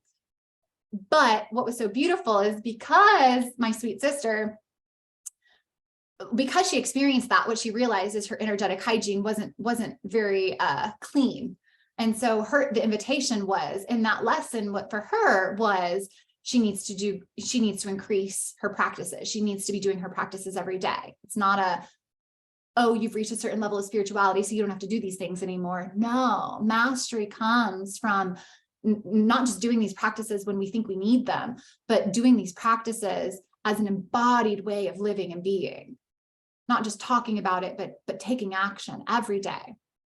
So a healthy intuitive energy worker knows how to ground, knows how to clear, knows how to shield, and knows how to monitor their energy field. And that's why we put up the shield, is because it's not to keep you from interacting with the world around you. No. is to keep you from responsibly interacting with the world around you. So that when energy comes to the edge of your field, you can test against your field and choose if you want to interact with it or not. Choose if you want to engage with that energy or not. Not just unconsciously be engaging with everything because it's there. And so what's so beautiful about really becoming an energy worker, like truly, not just saying that that's who and what we are do, but truly working with energy all day, every day, is just to recognize that 99% of the world around us is energy. Thoughts, emotions, all of it is flying around us. And so instead becoming so hyper aware of the energy around us and the way in which the world is communicating to us and through us, through our inner senses known as our clairs, our inner seeing, hearing, and just knowing, deep, deep knowing in your body, in your heart, in your being that this is true. So energetic hygiene is a skill. It's a skill set that one must practice. Energy protection and management. This helps mitigate outside interference, and it helps allow for a clear channel of communication with the field around you. So if you're going to be performing energy work for yourself, if you're going to be performing energy work for someone else, you want to make sure that your field is clear. You want to make sure that you have created sacred space around you. Also, you don't want to pick up their stuff too, right? You want to clear it. You don't want it to just get transferred. So directing energy, it's just so simple. Where attention goes or intention goes, energy flows. So you might be new to energy work and you might not feel energy yet. You might not see energy yet. That's how I began. I barely felt it. I barely sensed it. But I had to trust, like deeply trust that wherever it was going, it was flowing. And now I feel it. Now I can feel it moving through my body. I can feel it expanding. Felt is one of my strongest clear senses. And so consciousness directs energy. Again, coming back to quantum energy concepts and principles, right? Consciousness impacts, influences, directs, perceives energy. And you can control the direction, movement, and flow of your life force chi energy through concentration, will, intent, and visualization. So to become an energy master, to become an alchemist, we must remember how to direct, run, manipulate, and work with energy. And that's really the first basic skill in conjunction with your energy hygiene. But the first basic skill of energy work is really learning how to direct energy, work with energy, move energy, manipulate energy, which that word doesn't feel very great in my body, but manipulation, working with it to create, co-create, alchemize, right? Like the alchemist turning lead into gold. That's a manipulation, right? The maneuvering and manipulation and changing of something. So when you are first beginning energy work, it will take more energy. It will take more attention, intention to direct and move the energy. But over time, these energy pathways become established and you entrain your field, and it becomes much quicker and much easier to establish your energy boundaries. So when I first began that 12D shield practice, I would do it for about 15 minutes. When I first started opening my chakra centers, I would do it for 40 minutes, an hour. And now I can feel the shift much faster. Sometimes depending on where I'm at in the day, I can feel when that's all I need. So I can just say, I can sit there, take some breaths, anchor into my heart and say ground, connect multidimensionally, column of light through my being, and I'm good. That's all I need sometimes. Sometimes I know though, like I do that and I'm like, oh, nope, need a lot more than that. There's more to be cleared. So over time, it becomes easier, it becomes faster.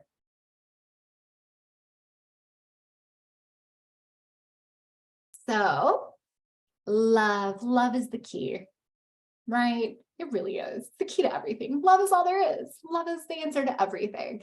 So eventually you will come to understand that love heals everything and love is all there is, Gary Zukov.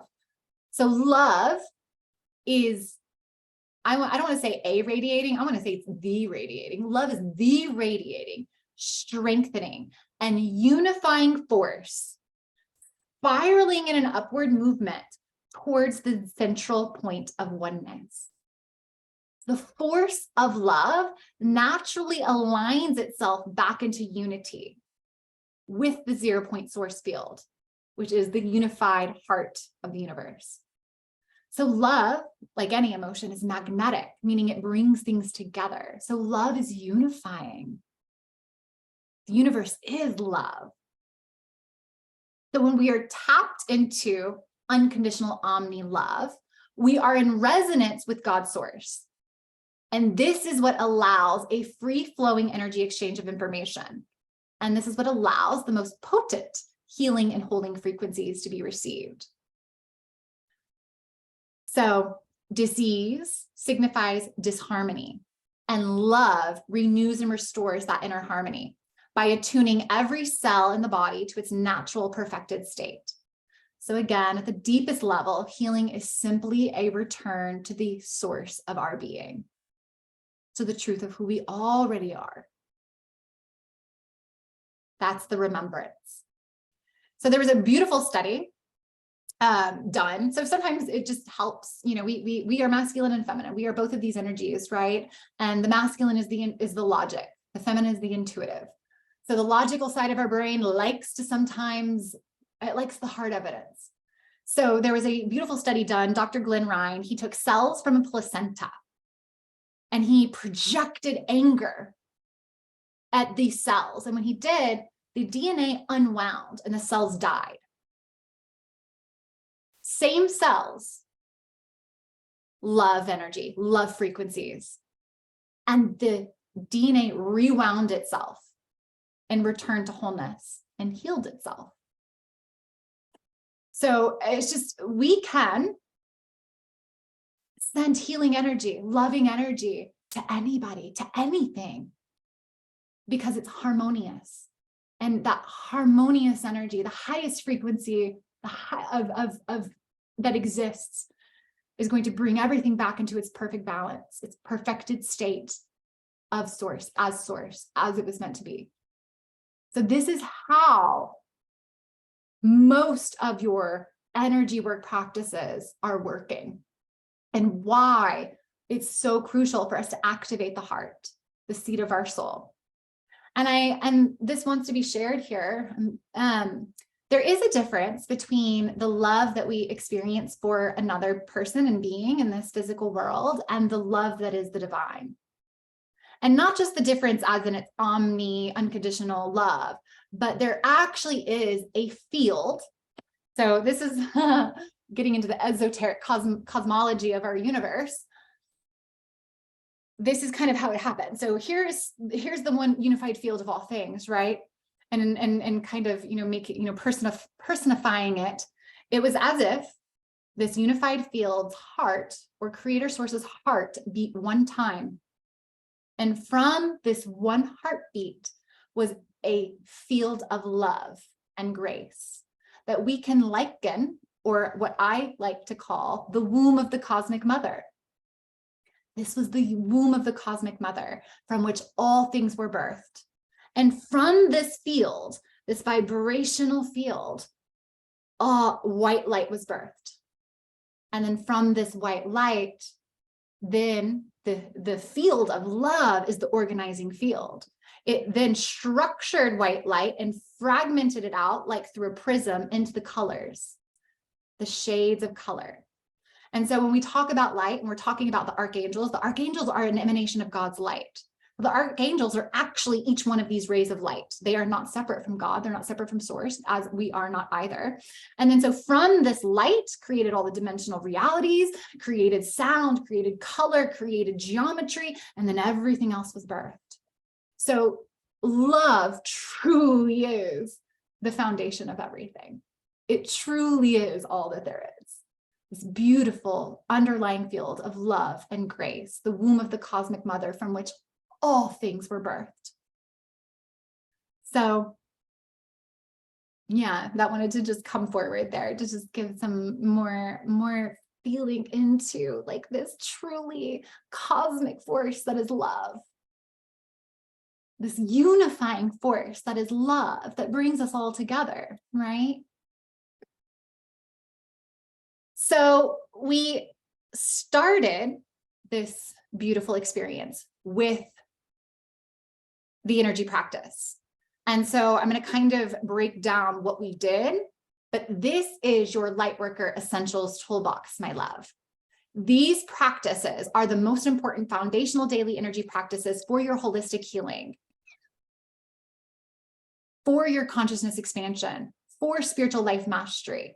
This is what comprises your energetic hygiene, your spiritual energetic hygiene. So the first practice is what I call a heart presence practice. So this is calling back all of your scattered, fragmented energy power into your heart so that you can be fully present in the now moment. This also helps you activate that purest love frequency. The second practice is what I call opening sacred space. So this is where we're clearing your psychic energy field so that you're in your own energy, while also allowing you to connect to and receive guidance only from beings of 100% pure light and love. Because there are other entities out there that, have a different agenda. They've got a different path. And they might try to throw us off. They want to try to insert their agenda into our reality. And so to ensure that you're connecting with beings that have your best interest in heart, to create a sacred field around us is deeply, deeply important.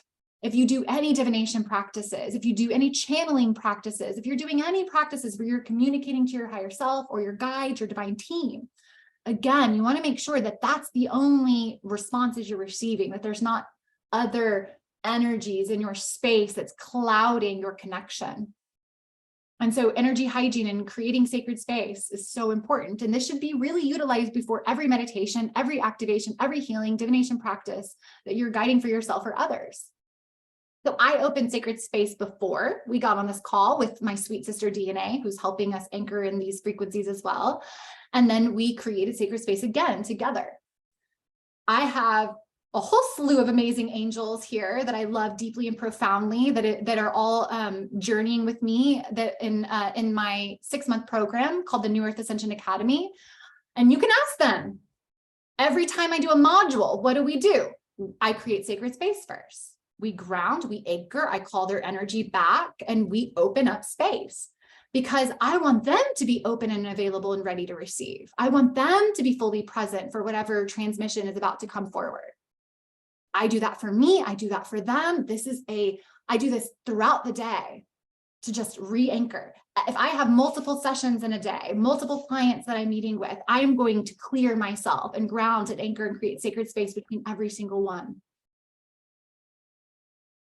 So the other is the Gaia solar channel.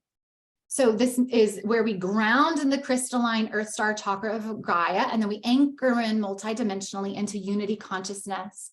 And then we create a column of light through our Sushumna, that central column channel. So through this practice, we become conduits and channels of this higher ascension energies and information, and we actually become a rainbow bridge of light between heaven and earth. We are the neurons of Mother Earth, of Mama Gaia. We are her transducers, receiving of these higher source frequencies and channeling them deep into her morphogenic field, into her light body blueprint, cellular blueprint. So when we create this Gaia solar channel, every day you want to create that channel, create that column, not to mention,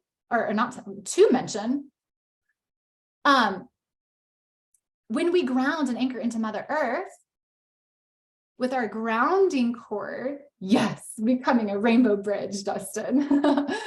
When we ground into Mother Earth, it helps us feel grounded. It helps us feel safe. Yes, we are here to ascend, but we are here to something, I call it embodied ascension.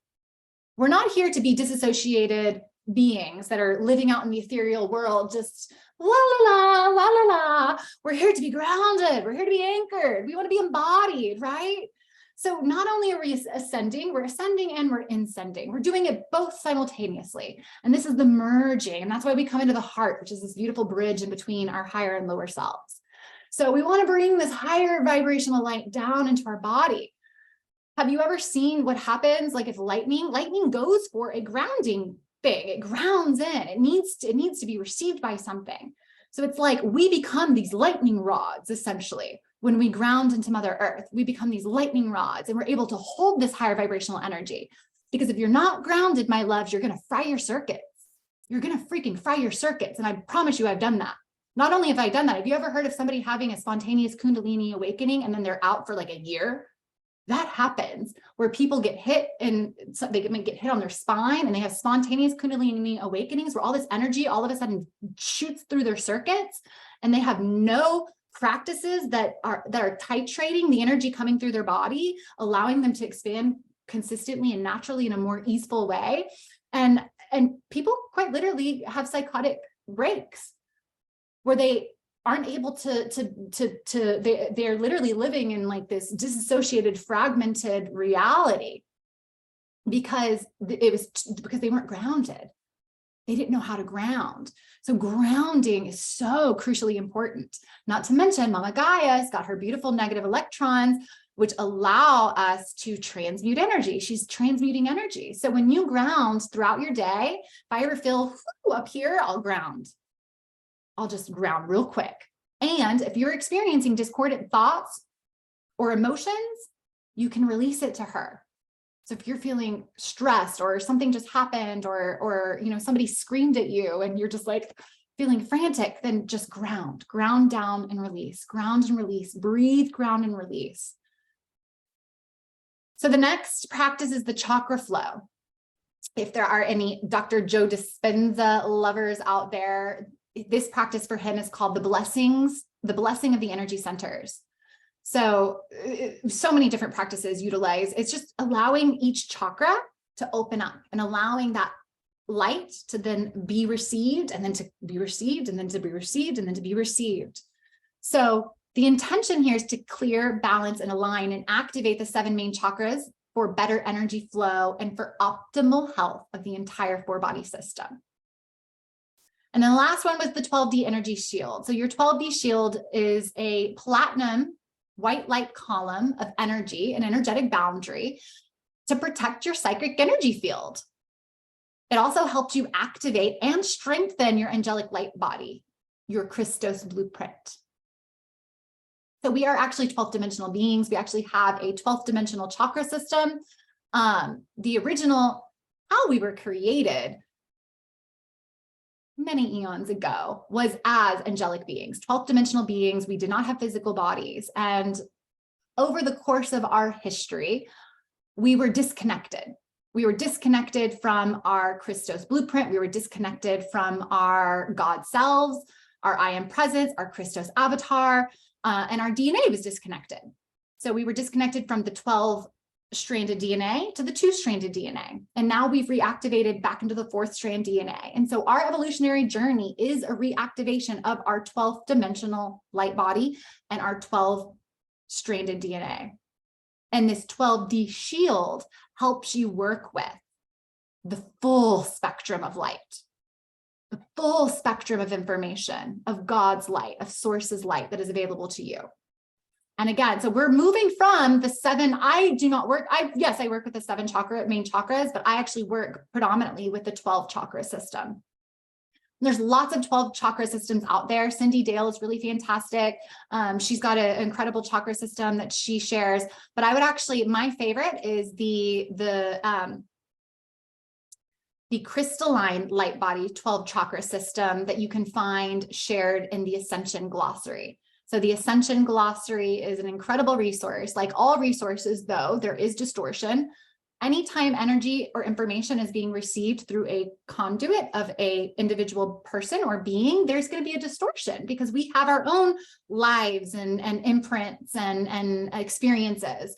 So I want to share that with you. Like whatever information you find, just be cognitive and aware. And this is why discernment is so crucial. Discernment. And how can we have discernment if we don't know what's ours and what's not ours? And that's, again, another reason why these energy practices are so crucial as well. So that we are in our own frequency and are tapped into our own soul's connection, and we can hear our soul's wisdom. Because the ego is really loud, my love. The ego is screaming, but the soul whispers. Our intuition is a whisper.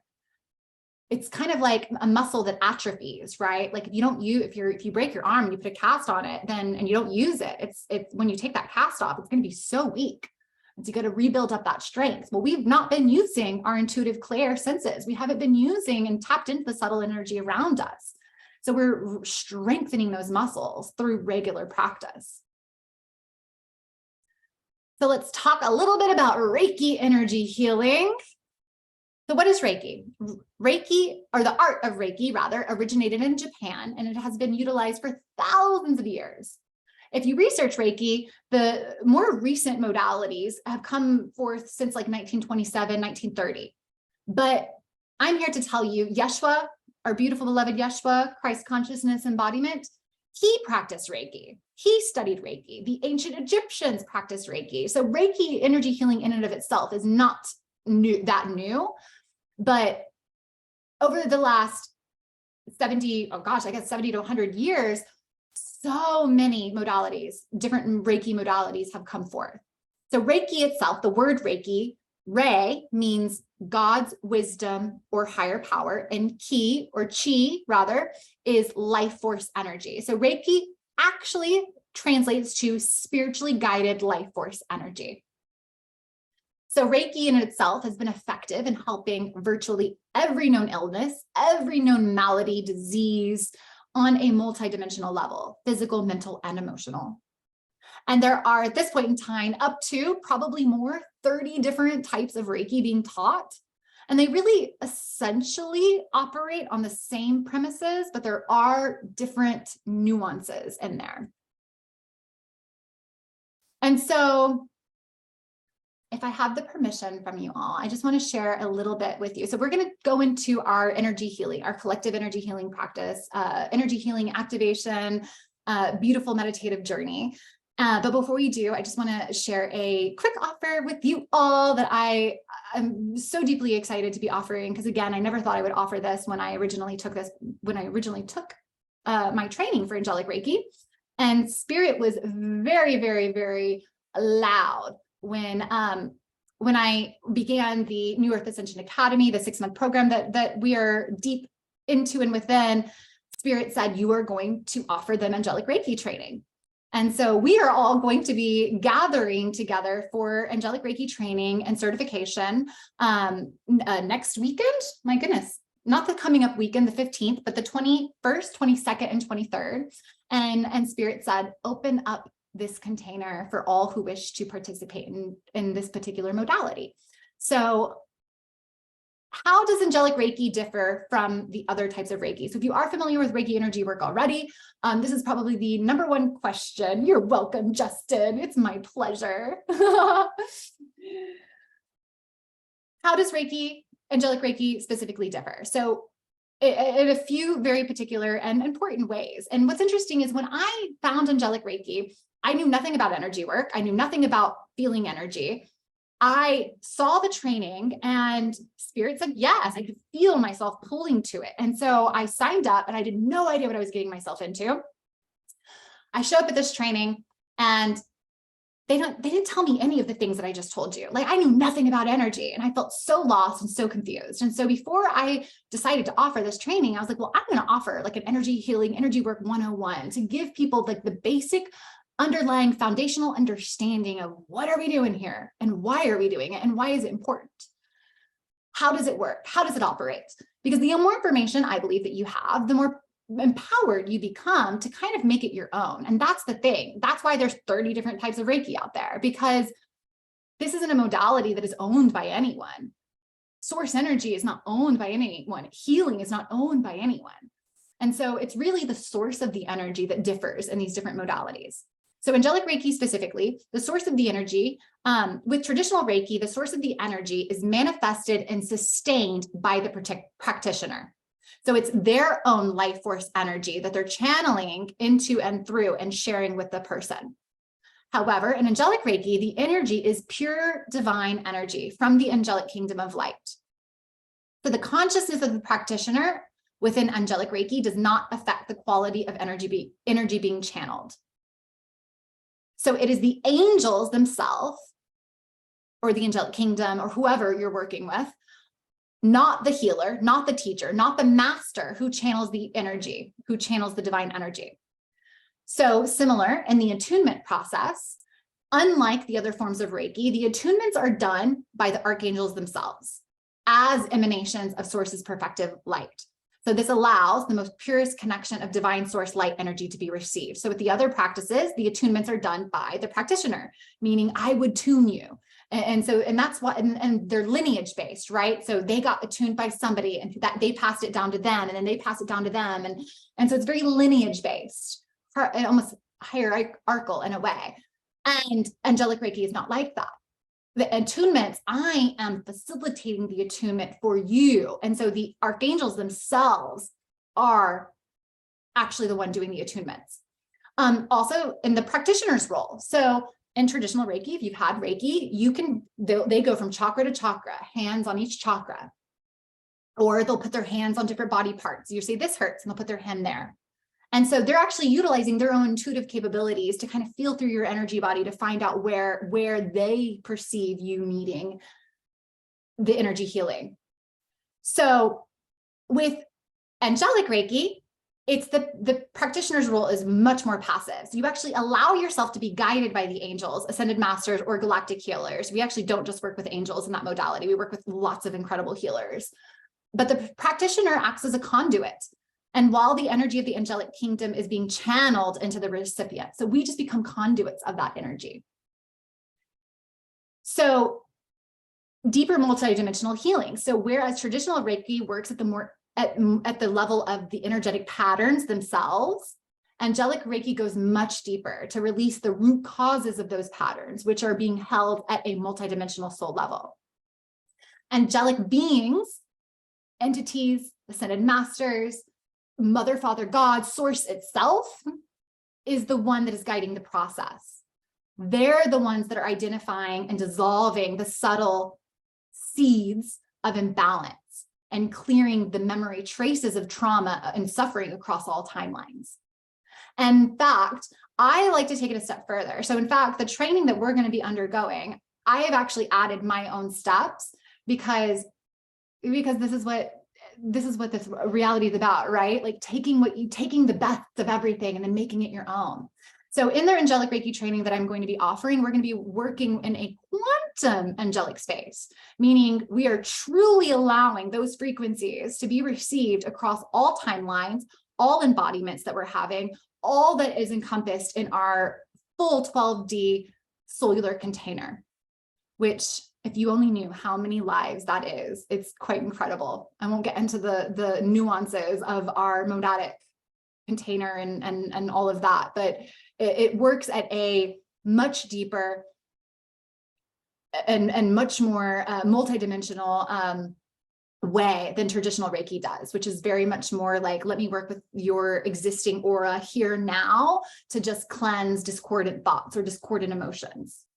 So what I also love is that, and this was my experience, you guys, and why I never actually thought I would ever teach Reiki, because I don't do energy healing. I don't do Reiki sessions. I just don't. I never was called to, because what I do and offer is a conglomerate of all sorts of energy. In fact, we're all receiving Reiki energy right now because I asked the angels to be with us to actually infuse into this quantum container that we've created angelic source energy to be received throughout the entire experience. So we're literally in a field of Reiki being received throughout this entire experience. So where did I go? I got lost. So the main difference in angelic Reiki, without human interference, but both the practitioner and the recipient get an inundation of this perfected I am Christos consciousness, this perfect energy. And this creates rapid spiritual acceleration and development, opening channels of communication with your higher self and all that is the cosmic universe. So my loves, that is what I experienced the most and what I most enjoyed with Reiki. I thought I was learning a healing modality. Oh no. Oh no. I was learning a tool, a foundational tool to support embodied ascension, to activate consciousness, to turn on people's light bodies, to channel light into their being, and to connect with my own higher I am presence. When I started working with Reiki energy healing for myself, when I started working and channeling with the angels, because you become a channel, we each have our own healing angel, which I believe and is another aspect of us. So they're not separate really from us. So we all have, so we're actually working with these higher multidimensional beings. And when you start working with them, you start communicating with them and channeling with them, and they become your friends, and they have always been your friends. They've worked with you in many, many lifetimes. And so it's just what opened up for me more than anything was my intuitive, clair senses and abilities and working with these multidimensional beings. And it started working with my angel, and then it just into the most galactic aspects of my being. And this really, I know, it opened me up into the myriad of lives that I was living on this planet. First tapping into the different priestess lineages and the medicine woman and the priest and male, female, like all of these different lifetimes of mastery. And we've all, experienced probably every single ancient mystery school lineage, ancient and future mystery school lineage that you can think of. We've been it all, and we are it all, because they're happening right now, right? Time isn't linear, it is stacked on top of each other. So it's all happening right now. And so I started tapping into the myriad of lives that I was living on this planet. And then it started expanding into the myriad of lifetimes that I had across the multiverse. And I started tuning into and receiving information and perceiving lives where I was just a ball of light creating instantaneously. And then I started tapping into my Syrian lifetimes, my Palladian lifetimes, and my Andromedan lifetimes. And then I started tapping into my angelic self. And then I started tapping into my Kumara and Orpheum. And I was just like, oh my gosh, I'm a dragon. I'm a this, I'm a that. I was just like, oh, we're freaking everything. Like, we're all the things. And so that experience for me was the most incredible and profound and transformational in so many ways, because I realized, oh, I'm already that. I already am a master. I've already done this. Like, I am these things. And so when we work at this higher dimensional level with what an angelic Reiki does, it works at the source consciousness frequency. When we work at that level, we're actually reactivating our memories of all these myriad of lives of mastery that we're currently living. We actually activate our monadic blueprint. And when we bring that on, our DNA begins to restructure.